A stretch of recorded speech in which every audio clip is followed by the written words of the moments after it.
અરવલ્લીના ભિલોડા પંથકમાં કારની અડફેટે આવતા બાઇક ચાલકનું મોત નીપજ્યું. ઘાટી ગામ નજીક કાર અને બાઇક વચ્ચે અકસ્માત સર્જાયો, જેના સીસીટીવી ફૂટેજ સામે આવ્યો છે.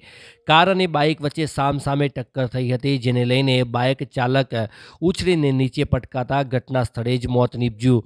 બાઇક ચાલક 35 વર્ષીય દીપકભાઈ ચામઠા શાસ્ત્રીથી પરત ફરી રહ્યા હતા. તે સમય દરમિયાન તેમને અકસ્માત નડ્યો હતો. અકસ્માતમાં અન્ય વ્યક્તિ પણ ઈજાગ્રસ્ત થતા તેમને ભિલોડાની કોટેજ હોસ્પિટલમાં સારવાર અર્થે લઈ જવામાં આવ્યા હતા.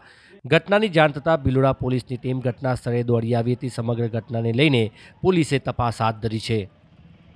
સમાચારોના સતત અપડેટ્સ માટે અમારા ફેસબુક, યુટ્યુબ, લિંક્ડઇન અને પર ફોલો કરો.